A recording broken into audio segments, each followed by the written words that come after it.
오늘은 아이 이야기보다 제 이야기를 좀 더 할 것 같아요. 왜냐면 오늘 사직서를 낸 날이거든요.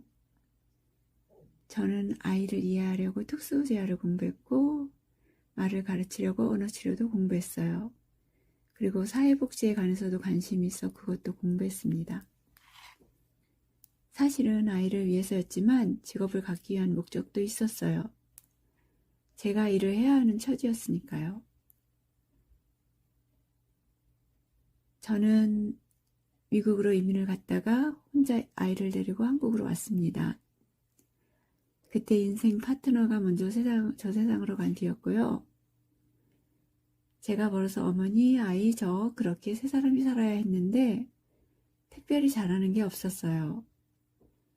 그래서 아이에게도 도움이 되고 제게도 도움이 되는 공부를 하기 시작했어요. 하지만 모든 게 제 예상을 빗나갔어요. 자격증이 있어도 일을 구하기가 쉽지 않았어요. 첫째, 어디서든 제 나이가 장벽이 됐어요. 게다가 외국인이어서 어렵게 나이의 장벽을 넘었더라도 외국인이라는 수식어 앞에 거의 모든 직장이 고개를 흔들었어요. 나이는 많고 경력은 없고 게다가 외국인. 사회복지사 자격증을 땄을 때였어요. 저는 그것만 있으면 금방 취직해서 의식주 걱정이 없을 거로 생각하고 기뻐했는데 그게 아니었어요. 여러 번 입사 지원서를 넣었다가 떨어지고 그러다가 아주 먼 곳, 경기도 가평에 있는 요양시설에 어렵게 취직이 됐는데요. 그곳은 산속에 있어 대중교통을 이용할 수 없는 곳이었어요. 누군가의 차를 얻어 타고 들어갔다가 며칠 밤낮으로 일하고 교대하는 곳이었죠. 저는 그 일을 열심히 하려고 마음먹고 그곳으로 일을 다녔어요. 하지만 그 일을 오래 할 수 없었죠. 며칠을 그곳에서 일하고 집으로 돌아온 날이었어요. 며칠 동안 보지 못한 아이와 눈이 마주쳤는데 하이맘, 아이는 그렇게 말하고는 컴퓨터 앞 화면에서 눈을 떼지 않았죠. 어머니는 고생 많았지 하며 반겼지만 왠지 표정이 어두웠어요. 일하는 곳에서 아침 일찍 나섰어도 집까지 3시간 30분 이상 걸리는 곳이어서 집에 들어섰을 때는 점심때가 지나고 있었어요. 저는 얼른 밥을 하려고 밥솥을 열었는데 그 속엔 온통 까맣게 곰팡이가 핀 밥이 한가득 들어있었죠. 놀라 입을 벌리고 그 광경을 멍하니 바라보는데 그냥 눈물이 뚝뚝 떨어지는 거예요. 내가 하는 일이 옳은 일인가 싶었죠. 제 형편을 그대로 원장님께 말씀드리고 저는 그 일을 그만뒀어요.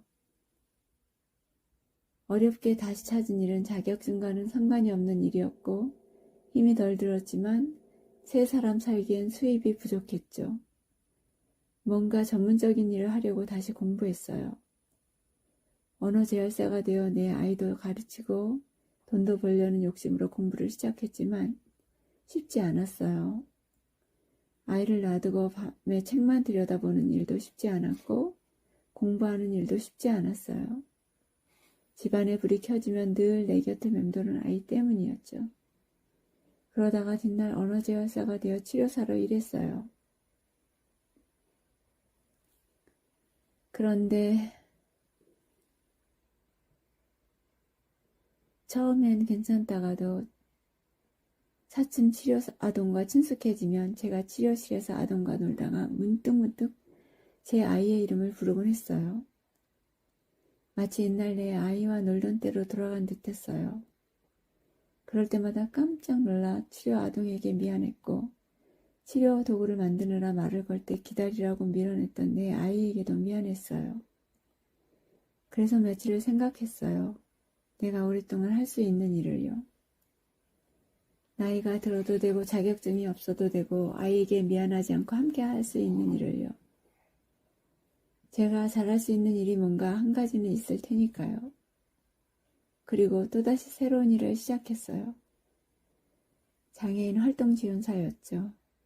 제 아이를 키운 경험이 있어서 일이 어렵지 않았어요.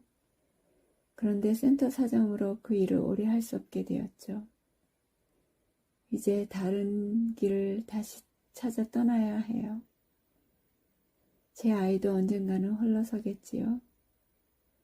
그날을 위해서 저도 홀로서기를 준비하고 있답니다.